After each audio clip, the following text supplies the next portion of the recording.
morning. Thank you all for coming. Welcome to the Mayor's Weekly News Conference. On this week's agenda, we have an overview of National Night Out, an update of our Safe Routes to Schools partnership with Erie's Public Schools, a 6-month review of the Citizen Response Center, an introduction of a parking app and multi-space meter demo being launched by the Erie Parking Authority and Meter Easy, and an update on Celebrate Erie 2018 programming. I'll turn it over to the mayor. Thank you. Welcome, everyone. Good morning. National Night Out was truly an amazing event on Tuesday evening, just experiencing it throughout Erie here. My team and I made it to 14 of the Erie events.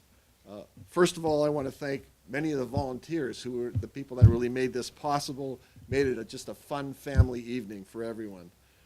The giveaways, the games, the activities, the information, and the entertainment were just amazing as we went around. I even got to make a tie-dyed shirt at one of the National Night Out events. It's now drying out in our back porch. It's great to see so many residents out having fun with their neighbors and getting to know their neighbors. I had many wonderful conversations during that evening, and it put me on an incredible high, to be very honest. Of course, the high may have had something to do with the donut dogs at Snoop's, the pizza at SafeNet, and the ice cream at Glenwood United. But it was really something. I did not feel down until we left our 4th event. But I realized looking back that my high really had everything to do with just experiencing Erie's wonderful neighborhoods and the wonderful partnerships that were going on there. Plus, we really got a unique experience of our rich cultural diversity that we value and treasure here in Erie.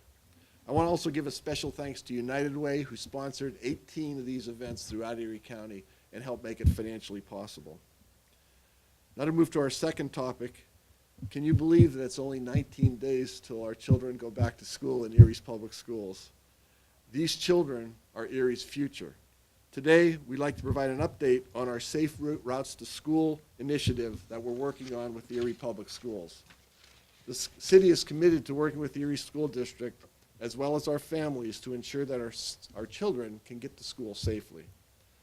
The $1 million Safe Routes to Schools grant that the city received is an important initiative that will really help us protect Erie's children as they travel back and forth to school. We're really hoping it's going to improve attendance at school as well. The city will work with the Erie Public Schools and school students to identify areas of concern. Some major components that are part of this grant are sidewalk improvements, upgrade to pedestrian signals so that they count down, school flashers, bike racks, making the crosswalks more visible, and also cones, vests, and stop paddles for the crossing guards. We are currently looking into developing an app that will provide students and parents with an opportunity to identify the areas in the greatest need of construction and repair and let us know about it. For instance, we envision students being able to tell us if sidewalks are broken up or in bad shape in certain areas. Another area in which the city can help is with recruiting crossing guards. Sergeant Stan Tuznick is here today. I want to bring Sergeant Stan up to give us an overview of the process of becoming a crossing guard, because we're in desperate need of them. We want to encourage people to do that. Sergeant Tuznick.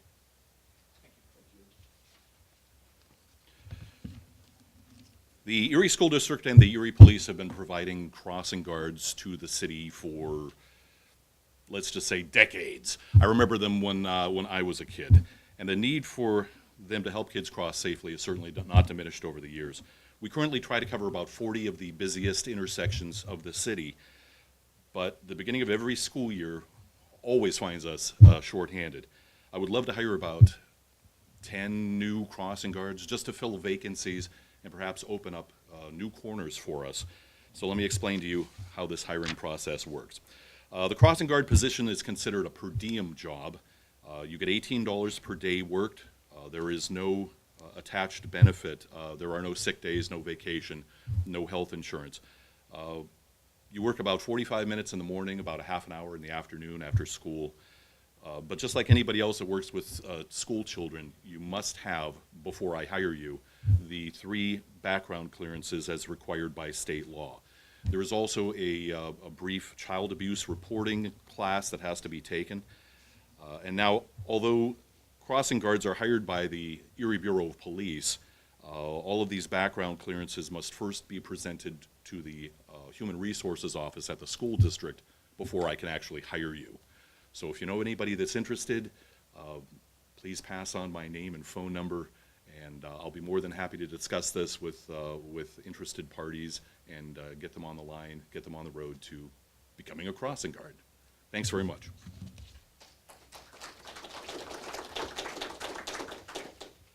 Thanks, Sergeant Tusnick. Crossing guards are very important, and here in the pay, $18 for about an hour and 15 minutes of work, right? 45 minutes plus a half hour. So I had to calculate how much is that per hour. It's $14.40 an hour, which isn't a bad rate of pay for an hour and 15 minutes of work. So crossing guards are very important to ensuring the safety of our children going back and forth to school. So I really want to encourage people to think about doing that. If you've got some time, something to do early in the morning and in the afternoon. And in order to try to encourage people more, my staff and I are actually going to serve as crossing guards for the first day of school on August 27th, so we'll be out there too. We're not getting paid for it, though. We encourage residents of the city to step up and join us in keeping our children safe.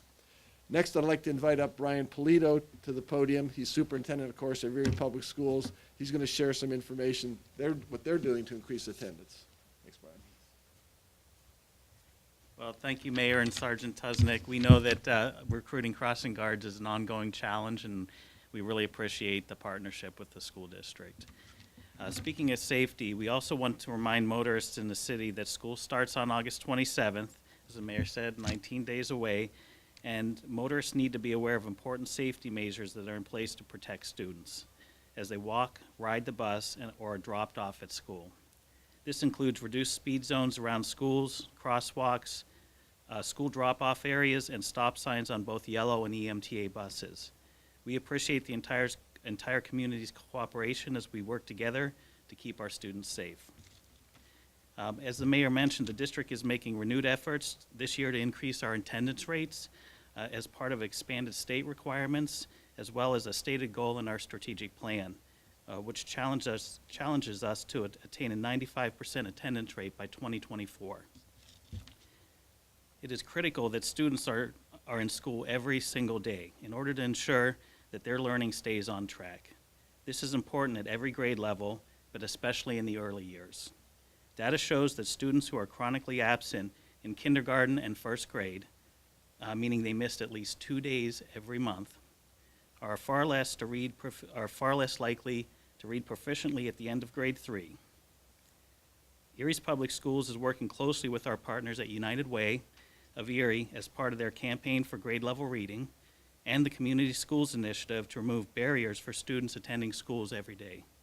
Additional resources for parents and community members can be found on our website. It is also critical that all students attend schools beginning on the very first day, which again is August 27th. I'm going to repeat that throughout this. We really encourage parents who are still in need of enrollment to contact the school district. Our enrollment office is at 148 West 21st Street. The attendance people there can help you get enrolled in school so that your student is ready to start school on the first day. And finally, we want to let parents know that they should be reviewing important back-to-school information in the mail over the next, or they should be receiving back-to-school information in the mail over the next 2 weeks, including open houses and bus schedules. We are continuing to work with the MTA to finalize those schedules, and again, should have that in the mail to parents over the next 2 weeks. We hope all our students enjoy the last 2 weeks of summer, and again, look forward to seeing them on August 27th. Thank you. Thank you, Mayor.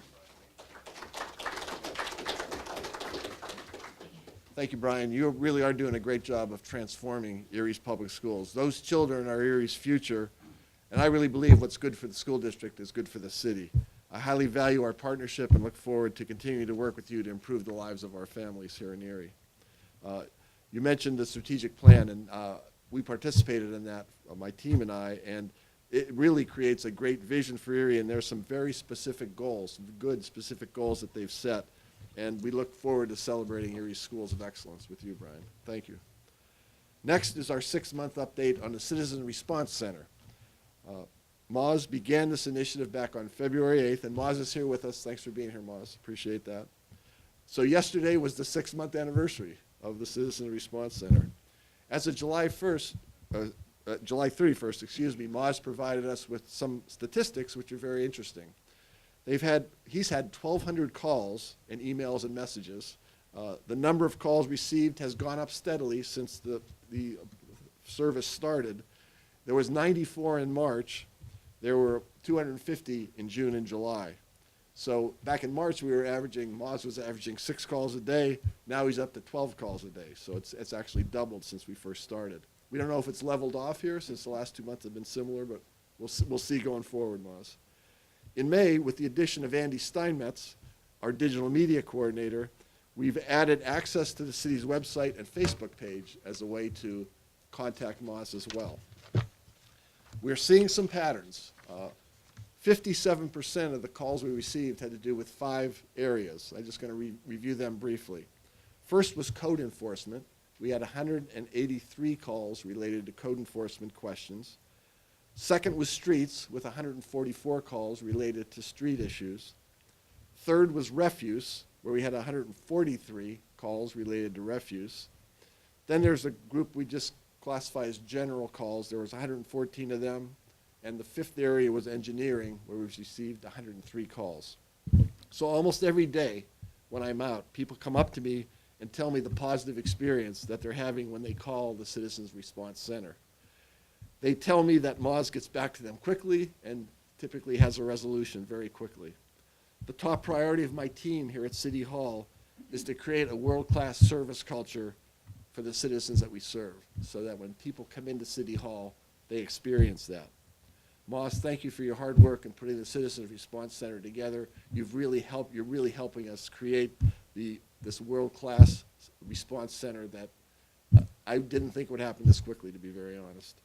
You're doing a great job, and you're moving our service culture forward. Moz will be available for interviews if any of you want more information about any of these statistics after the meeting ends. Our fourth and next topic is about improving citizen service outside of City Hall. So it's another customer service discussion. But this one, I'm very excited about changes that the Erie Parking Authority is piloting with the help of Meter EZ. Here to explain is Christopher Friday, the Deputy Director of the Parking Authority, and Chris is also joined by Nate Wheeler and Zach Lanick from Meter EZ.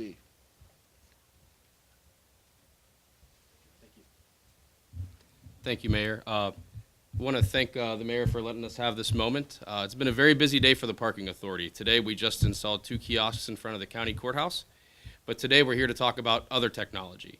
That technology is Meter Easy. For many years, people in the city of Erie have had to carry quarters. That ends today. As of today, you can download the Meter Easy app and use credit card for your parking payments. To explain a little bit more about that, I have Zach and Nate from Meter Easy. They're going to come up and demonstrate the app for you. But just to let everyone know that the Parking Authority is working diligently to bring new technologies to the city to help the private sector kind of combine with the private sector and all the growth that's going on. And as we move forward, if you have any suggestions, please let us know. Thank you. Well, guys. I'm Nate Wheeler with Meter Easy, also one of the owners of WeCreate Website Design. WeCreate was instrumental in developing this parking app, so we're very, very excited. I'll tell you, pulling up to a meter today and pulling out that app and paying for my parking in a couple seconds without quarters was a pretty cool feeling. So we're looking for quarter quitters. Zach's going to give us a quick demonstration of the way this app works. It's very simple. Every meter has a sequential number on it. All you do is you pull out your app after you add a payment method. You put in your meter number and you add time. Parking meters still have the same limits they used to have. Most of them are at 2 hours. So a lot of times it'll max out at 2 hours, but you can re-up that parking session after that.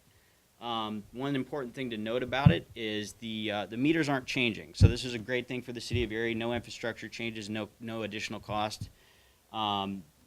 So the meter itself is not going to turn green once you use this app, but the meter readers have technology on their end. They're going to be able to verify that that parking meter is paid for.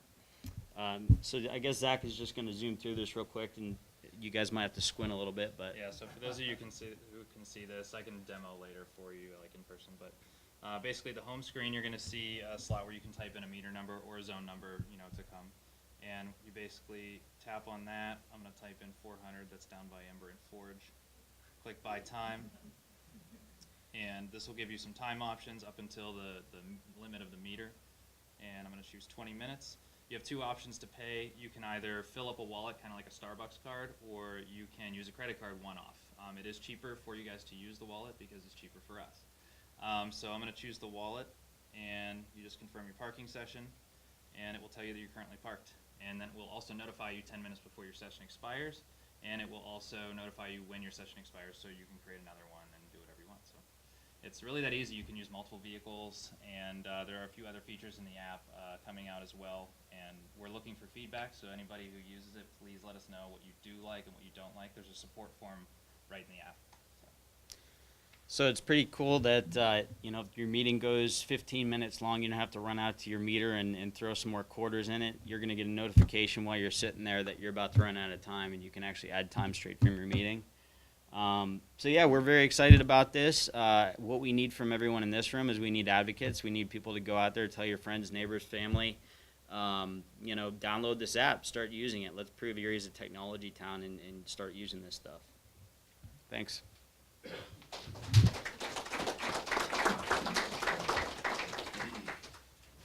Thanks very much, Christopher, Nate, and Zach. Really appreciate it.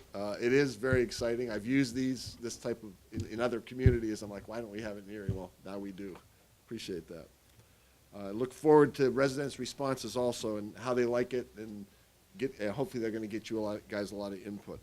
This is another great step towards making Erie a secure, smart city. Speaking of which, just yesterday, my team and I received an update on the Secure Smart City from Carl Sanchek at the Erie Innovation District and Chris Ponsford at Paradigm IT. Carl and Chris will provide an update to the media next week. Many may not realize that the Wi-Fi portion of the Secure Smart City was actually in place for Roar on the Shore. It went up 3 days before the event. Here's a few fascinating statistics from that. Over 81,000 devices used the IT service during Roar on the Shore. That's an average of about 27,547 per day, and there was 600 users at any one time, and there were 0 complaints also about it. So special thanks to Carl Sanchek and Chris Ponsford, especially Joel Duderman from VelocityNet. They are creating a unique smart city, which is secure, it's very exciting, and it's already drawing innovators and entrepreneurs here to Erie from all over the world, literally. All the technology for the pilot, the Wi-Fi, the LED lighting, and the video capabilities are now up and running and will be in full swing for Celebrate Erie. We're really excited about the possibilities this creates. This brings me to our final topic for today, which is an update on the programming for Celebrate Erie. We had several people here to showcase some of the details, and first I'd like to bring up Aaron Lonke and Nikan Astari Carpenter to highlight several areas for the celebration. Nikan? And Aaron, thank you. Hi, everybody. Welcome. Thanks for being here. I think all of our friends for the next couple of weeks is going to be celebrateerie.com. All the information will be there on our website. But I just want to go over a few things that we have that since we last spoke about Celebrate Erie at a press conference. We're really excited to have our colors of the event represented throughout the event. So our signage and the crosswalks and some other areas will be certain colors for different areas of the event. The food district will be sponsored by Giant Eagle. That'll be yellow. Highmark and St. Vincent will be sponsoring the music district in blue. Green is our business district, and purple is our Erie Insurance Multicultural District. So as you go through the event and the festival, you'll notice that those are segmented in those different areas. In the music district, I just wanted to go through a few things. So we have our headliners that you guys have heard. So on Thursday, we have the Erie All-Stars presenting Tom Petty. But opening for them on the main stage will be Cult Classics and One World Tribe. On Friday, the Ohio Players are the headliner, but opening for them will be Charles Brown with Eric Brewer and Ralph Redinger. And in addition to that, The Groove will be opening right before the Ohio Players. Saturday will be Sugar Ray, of course, but Money Shots opening up, followed by 6 Year Stretch. And Sunday will be Smilo and the Ghost and Refuge opening up for Dan and Shay. We also have a full list on the website of the PA Lottery stage, which will be in the west side of Perry Square. all local bands with favorites from Celebrate Erie in the past and new artists as well coming this year. With our local food, again, there's going to be plenty of local food options. So we'll have our local food trucks there. We'll have a variety of them, and as well as Taste of Erie, there'll be the restaurants in the Taste of Erie in tents in the west side of Perry Square. But don't forget also about our partners. We have 11 partners throughout the event profile, which are the brick and mortar restaurants that are open year-round throughout the festival and throughout the year in Erie. So those local bars and restaurants, don't forget they're open during the event as well. For the kids zone, we have on the east side of Perry Square the Erie Children's Museum, the Experience Children's Museum, which we'll hear a little bit more about in a second, but there's going to be activities in the east side of Perry Square around the fountain, and keep in mind the Children's Museum is open and free to the public during the time of the event with their business hours Friday and Saturday 10 a.m. to 5 p.m., and Sunday 1 to 5 p.m. Again, admission there is free, and the Erie Art Museum is doing a similar thing, same hours, pay as you wish. So just wanted to note those two partners, and I think the most important part after the festival, I just wanted to put a teaser out there. We're doing a survey with more research. So starting August 20th, that will be the Monday following the event. Anybody who went down to Celebrate Erie, we want to get your feedback to see what kind of music you want to see in the future, what kind of programming, and what your experiences were during Celebrate Erie. So just wanted to throw that out there, and without further ado, Nika will take it away with the multicultural area. Thanks, Nika.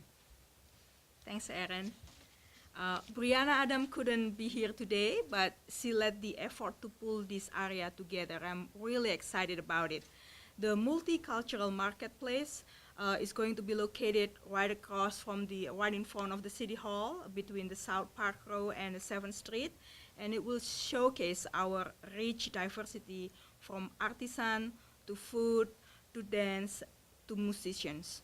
Some highlights include the Patterson School of Ballet, Tal, a referee of Indian classical dance, Mambo, Erie Youth Bhutanese Dancers, Erie Dance Consortium, Bollywood Dancers, True Boys, Kidding Around Yoga, the National Marionette Theater, Henna, Turkish Calligraphy by Bunyamin Aysan, African Clothing by Ansumana, African Beats by Yolanda, and a multi-faith service on Sunday between noon to 1 p.m.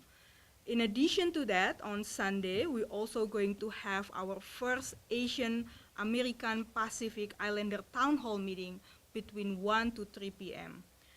I'm also very excited to sample the international cuisine that will be offered by Turkish Cultural Center of Erie, El Amigo Mexican Grill, Samurai Kitchen and Sushi, Curry Point Food Truck, and Shawarma Station Food Truck. So now I'll turn it back to the mayor. Thank you, Mayor.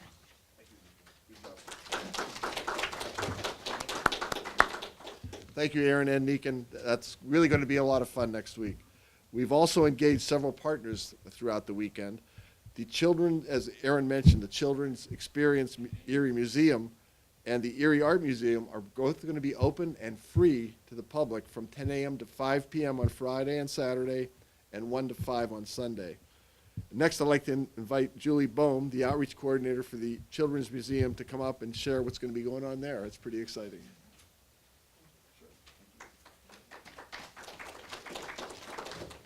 Good morning. We're very proud at the Children's Museum to be a community asset. And as Aaron and the mayor said, we are going to be free for the weekend on Friday and Saturday and Sunday. Friday, we'll be hosting some special activities in our outdoor space. If you haven't been there to visit, we call it our Discovery Classroom, and it's our Nature Explorer Certified Discovery Classroom. So we'd like you to come Friday and try that out. Saturday morning, we'll be hosting a kickoff to kindergarten event from 10 until 1, where the first 200 children who are coming to kindergarten for the first time will be able to leave the museum, not only experience things at the museum. We've got some teachers reading. We're getting the Erie School District is bringing a bus, so the kids actually are going to be able to, experience and not ride necessarily, but sit on and go on and see a school bus. And they'll be given some back to school goodies. We've also had some additions to our museum, and we're excited to share those with the community. One of the things, as soon as you walk in our building, we've added a new air exhibit that we call Whoosh, and so we'd like our friends to come and check that out. So we're very excited to be part of the Kids Zone at Celebrate Erie. We will be there. We'll have our mobile museum stationed, and we will be doing a couple different things. We'll be exploring engineering techniques with our Rigamajig set, where kids can create and explore and build for free, or free thinking. We'll also be heating up the park with some dry ice experiments, and we'll be moving and shaking and making music with our own version of a drum circle. So we hope to see everyone there, either at the museum or actually at the Kids Zone. So thanks.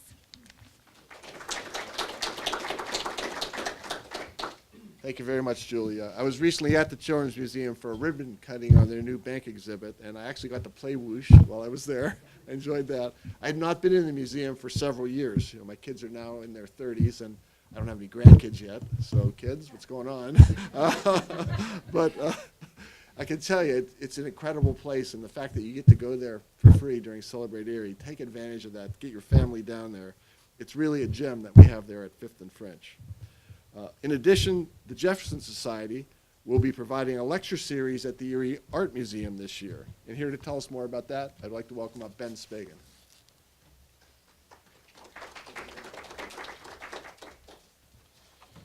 On behalf of the Jefferson Educational Society, under the direction and leadership of our president, Dr. Ferky Ferrati, and our board of trustees led by former Erie Mayor Joyce Savacchio, I'd like to thank the mayor and his entire team for this opportunity.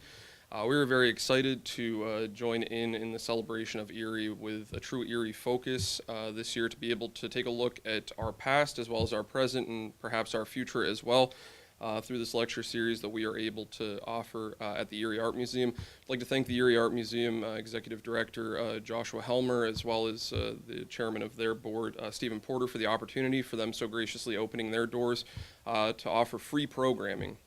All of these programs are free of charge to the entire region. And a big thanks to Brianna Adams for helping to facilitate this entire discussion to find a way to welcome the Jefferson Educational Society into Celebrate Erie. We'll be kicking things off on Friday, August 17th at 2 p.m. We're going to take a look at Erie's maritime roots, the inescapable DNA of our city, and that'll be led by Dr. David Frew, local Erie historian and author of many books involving Erie's maritime history. We'll follow that up at 4 p.m. Erie's colorful, hard-knocking political history. We promise, Mayor, we won't take a look too much at your time yet, but it's a great look back at our past of all the mayors prior. Pat Cuneo, the publications coordinator at the Jefferson, is going to take us a walk through the history to find out how we got here and where we can possibly go from there. On Saturday, we're back at it at 4 o'clock with Thomas Forster, the man who helped settle the Erie frontier. And Miss Sabina Freeman of the Fairview Area Historical Society will be leading that lecture, also a renowned author in our region. On Sunday at 2 p.m., we're going to welcome former county executive Dr. Judy Lynch and current Decadian scholar at the Jefferson to take a look at Made in Erie, the creations and products that made Erie a success, a look through Erie's economic history through the lens of the products made and manufactured here in Erie. And we will conclude things at 4 p.m. on Sunday with the evolution of downtown, a story told through pictures by retired Police Lieutenant Jerry Skripczak. He has a wonderful visual presentation, which he calls Bugging State Street, which I hear used to be a big thing in the 50s, 60s, and 70s, to take a look at the development and evolution of the downtown region. We're able to celebrate that. Again, we are grateful for the opportunity. Mayor, we thank you. We thank your entire team, the opportunity to work with the city to help inform our citizens and residents of their past, their present, with a look toward the future and great things to come in Erie. Thank you.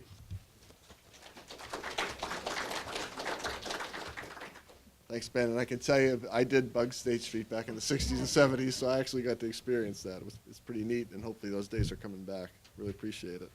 Also, I just want to thank the Jefferson Society for your help with ULI last week. I think that's going to make a huge difference in our city going forward. We started planning in February for Celebrate Erie, and Aaron and his team have done a great job. Normally, you'd start right after Celebrate Erie ends, in August, but because we didn't take office till January, we got a late start, but they've really done a great job, especially in making this a hyper-local event, and I want to thank you and your team for everything you've done, Aaron. I think anyone that comes down to Celebrate Erie is really going to be pleased with the the local flavor of it, local restaurants, local food trucks, local artists, local musicians, local businesses, local nonprofits, all working at Celebrate Erie. Did you hear the word local in there anywhere? Celebrate Erie actually coincides with several other events that are going on that I want to mention briefly. First, the Seawolves have games Friday, Saturday, and Sunday. Second, the PA National Guard Great Lakes Challenge is going to be sponsored by CrossFit on Saturday from 8 a.m. to 4:30 at State Street and North Park Row. Third, the Erie Waterworks Chestnut Street Pump Station at Big Bertha are giving tours across from 340 West Bayfront Parkway.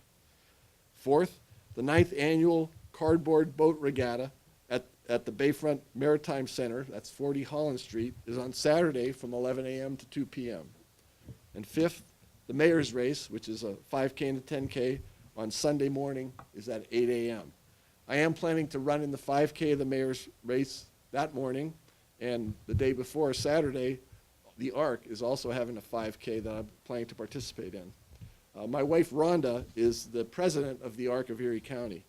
We're both participating actively in groups like the ARC ever since our daughter, Jody, began educating us about special needs children and adults, and she's now 32 years old. If you would ever like to participate in an ARC run or walk, you can find the event page on Facebook by searching the ARC of Erie, Step Up Erie 2018. There's a 5K and a 2K fun run. We'd welcome and appreciate your support in that as well. Finally, today I want to mention the St. Paul's Italian Festival, which is at 16th and Walnut, and it's this coming weekend.